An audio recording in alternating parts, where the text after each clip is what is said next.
Welcome to the Having It All podcast, the show about what it takes to live an abundant, loving life.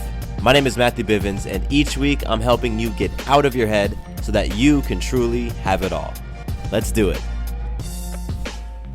What's up, everybody? Matthew Bivens here, and I appreciate you joining me for another episode of the Having It All podcast.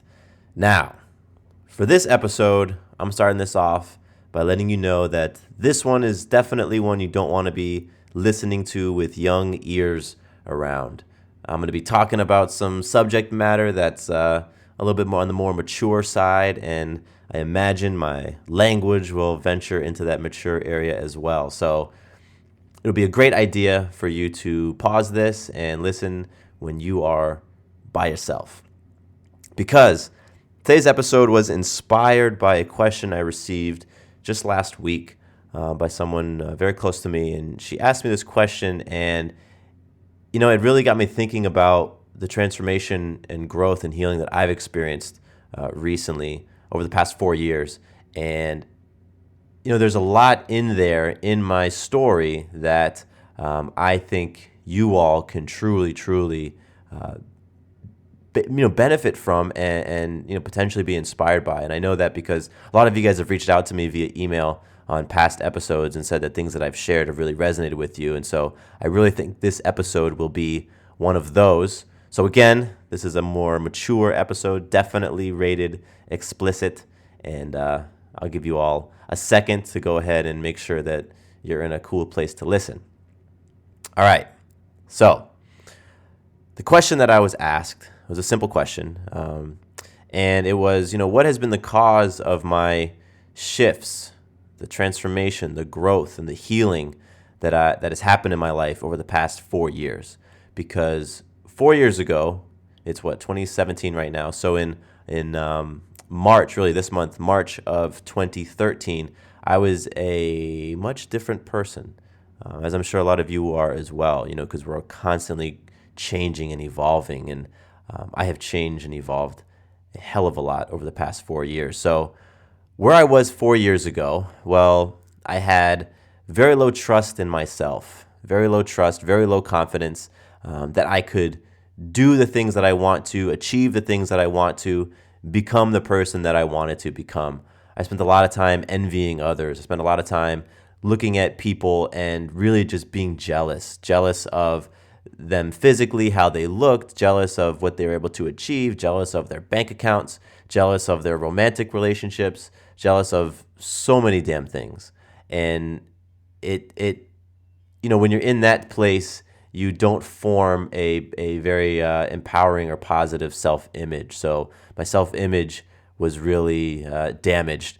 I think physically, I had this mask of physical confidence. What I mean by that is that on the outside, people would see me and, they assumed that I was a very confident person. I was somebody who exercised a lot, and I was always fit and in shape. And, that's kind of how they perceived me. But internally, man, I judged the shit out of myself. Like I said, I was constantly comparing myself to other people. I was never big enough. I was never strong enough. And I'm biracial, and that played a part in my identity when I was young.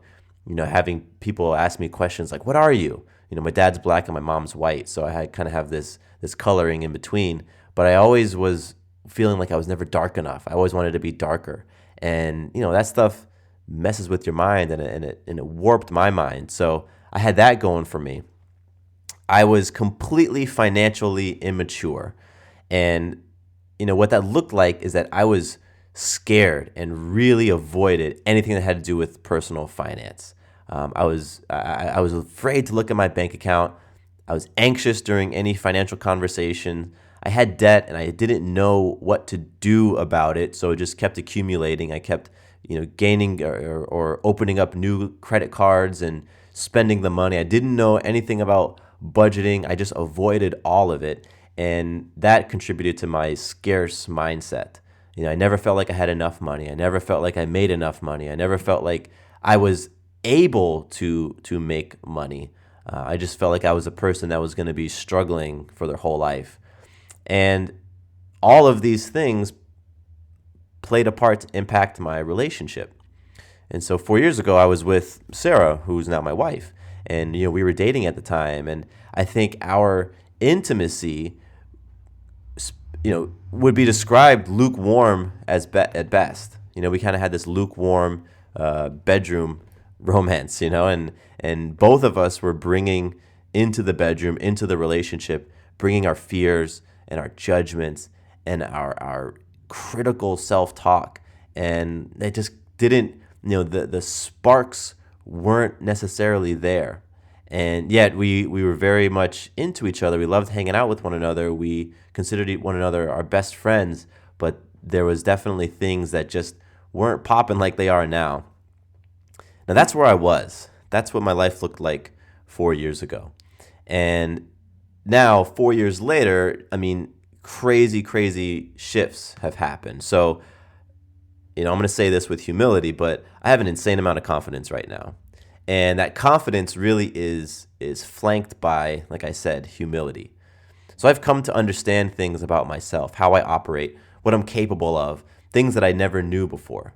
I realize that I'm stronger, I'm smarter, I'm more resourceful, I'm more kind, I'm more compassionate, I'm more passionate, I'm more sexy, I'm more courageous than I ever knew was possible for myself. And I also realize that I don't know it all. That I'm constantly understanding myself anew. I'm constantly learning all these new things about myself, and that my growth, my ability to grow and to heal and transform is really contingent upon my ability to seek out and receive feedback, and to receive that feedback powerfully, because that's what helps me to keep understanding myself anew. And that for me is the humility piece. And what's also shifted is that the relationship that I have with Sarah, now my wife, it is beautiful. It is strong. It is passionate. It is loving. It is trusting. This crazy amount of trust that we have for one another. And I consider us very connected and not attached. Right? Connected is like two magnets. They come together and that bond is very, very, very strong. But when they separate clean, right? Attached is like gluing two pieces of paper together and then trying to pull them apart. There's a lot of consequences. There's a lot of damage that comes when you're very attached, or you could also think of it as dependent on one another. Sarah and I are very connected, but we're not attached like that. We're not dependent like that. Or at least we've been working through that idea of dependency. And that's something that I'm still working through. It's something that there's a lot of stories that I've been working on rewriting, rescripting for myself to become less and less dependent, less and less attached. But I definitely feel like we are more connected than attached. We have amazing sex, and our intimacy is just, it's mind-blowing, it's deep. It's, we just really come together and are able to melt into one another physically, emotionally, spiritually, all those things. And one of the things that we've been able to do as we sort of explore ourselves and explore our relationship is we've been exploring the parameters of our relationship and looking at what loving unconditionally means. And for us, that looks like non-monogamy. We're married and we love each other insanely, but we also support one another in creating powerful, intimate relationships with other people. And these relationships are physical, they're spiritual, they're emotional, all of that. Some of the other shifts I've made is I've really opened myself up to abundance, and I generate so much more money today than I ever have, with much less effort. And my confidence and my ability to achieve the goals that I set out is so high. I know that if there's something I want to create, if there's something I want to do with my business, if I want to launch a podcast and reach tens of thousands of people every month, I know that I can do that. I'm able to take risks. I'm able to do things that really no one else around me that I know personally is doing, such as quitting my job to pursue my passion right before having a baby, starting a podcast, hosting multiple podcasts, leveraging my gifts and my talents, and really taking all those things and building an online empire.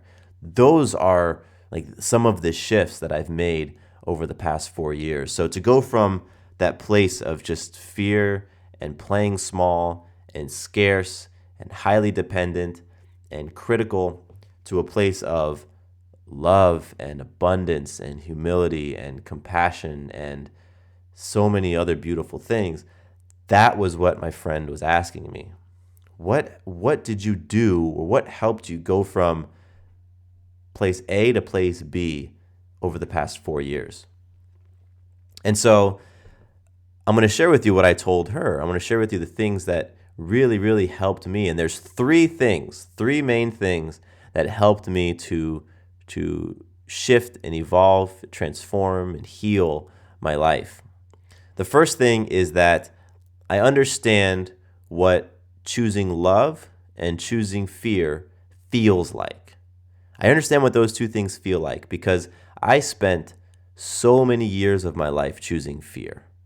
And what I mean by that is that I would be at a crossroad. I would be at a point in my life where I had two options.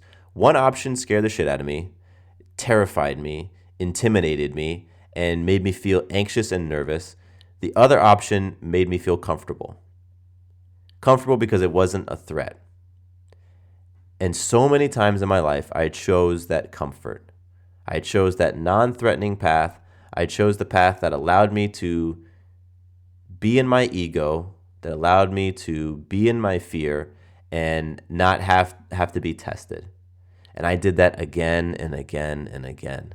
And I even recorded an episode. I published it, I don't even know when, a week or so ago, about this, about that moment when you have that choice and you can choose fear or love. So many times I chose fear.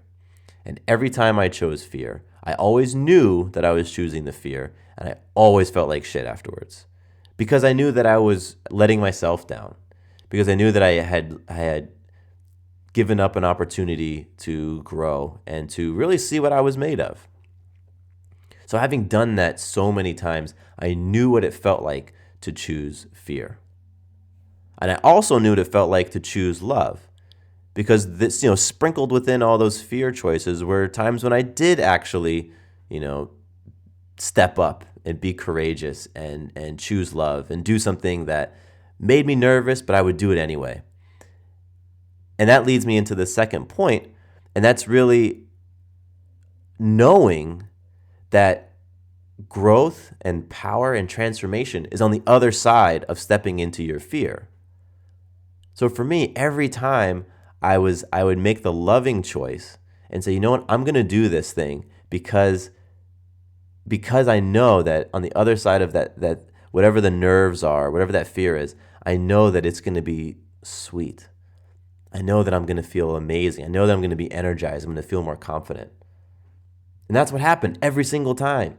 Every single time I had an opportunity presented in front of me where I started to sweat or my heart started to pound, and I stepped into it anyway, despite all those things. Every single time, first of all, I always survived, right? It wasn't like I died. Nothing totally defeated me. I always survived. I always learned something, and I always was like, wow, I was able to do that. I didn't think I could do that, but I did. It wasn't as bad as I thought it was. That's the second thing. So again, the first thing was understanding what choosing fear and choosing love feels like. The second thing is knowing that transformation always lies on the other side of that fear. When you have that fear, when you're scared of something and you move through it anyway, there's always transformation and growth and healing that lives over there. The third thing is what really does it, because the third thing is what actually moves you, actually gets you into action. For me, that was growing some balls and deciding that I was going to step into the fear when it came up. Ladies, it's growing some ovaries and saying, you know what? I don't care if that makes me scared. I don't care if that intimidates the hell out of me. I don't care if I don't know what I'm doing, if I've never done it before, if I have no examples of it succeeding. It doesn't matter because I'm going to move through this anyway. Because I know that these nerves that are coming up is just energy. It's just my thoughts. It's just my stories. And I have an opportunity to shift those. I can shift them by stepping into this, stepping in powerfully, being courageous, being bold, taking that risk, and doing it anyway. And that has been one of the biggest, I think, mechanisms of my shift over the past 4 years. It was just telling myself that, you know what, when you feel nervous and scared, you're going to move into it. That's a sign that this is a thing for you to move into. Those nerves and fear are just presenting themselves as an opportunity. And I decided that, you know what, I'm going to start taking those opportunities. Because I was tired of feeling jealous of other people. I was tired of looking at folks and just daydreaming what life would be like if I was them. I was tired of that feeling of shame and guilt when I chose to succumb to my fears and I chose the easy path. I was tired of playing small. I was tired of not being confident. I was tired of all of that stuff. And that's what led to the shifts in my life. So I'm sharing this with you because if you're listening, I know that you're inspired to play for your greatness, whatever that looks like, to become the greatest version of yourself. I know that you are inspired to shift some of that disempowering self-talk, to quiet that inner critic, quiet those voices that tell you that you can't, or that you aren't good enough, or that you aren't enough, or that people don't love you, or to quiet all of that and to replace it all with love and power and peace. I know that you've had plenty of circumstances, just like I have, to face those fears, to face those demons of yours, to go up against them. And I imagine that you stopped and didn't and held yourself back from time to time. And all I'm saying to you is that there is such sweetness on the other side of stepping into those fears. It's not easy. It's not easy. If it was easy, everybody would do it. If it was easy, everybody would have that confidence with the humility. Everybody would be abundant. Everybody would look at things through a lens of love. Everybody would show compassion. Because getting to that place is not always easy. I don't know anybody who is those things and who had a very sort of simple road to getting there. At least my experience, for me personally, it wasn't. And it's because again and again and again, my ego got confronted. Again and again and again, those stories that I had been telling myself about myself and other people in the world got confronted. Again and again and again, the paradigms and the constructs that I had made about how things work got confronted. And I had to constantly look at them and say, okay, is this creating the life experience that I want? Is this belief that it has to look this way? Is that creating the happiness and the peace and the joy and the love that I want to experience? If it is, cool, keep rolling. If it isn't, then maybe you want to drop it. Maybe you want to pick up a different belief. So, one more time, the 3 things that really contributed to the monumental shifts that I have made personally in my life over the past 4 years are 1, understanding what choosing fear and what choosing love feel like. Number 2, knowing that transformation, your opportunity to transform and to heal and to grow, lies on the other side of that fear. All I have to do is step into it. And number 3, it's making that decision for yourself to be courageous, to be bold, and to step into that fear whenever it comes up, as opposed to turning and going the other direction. Those 3 things have been monumental for me, and I would venture to say that they would do they would cause some shifts in your life as well. And so I want to hear about it. I want to hear about your stories of stepping into your fears, or the shifts that you've made in your life and what has helped you to create those shifts. So if you have some of that you want to share with me, please don't hesitate to email me. My personal email address is mattcbivens@gmail.com.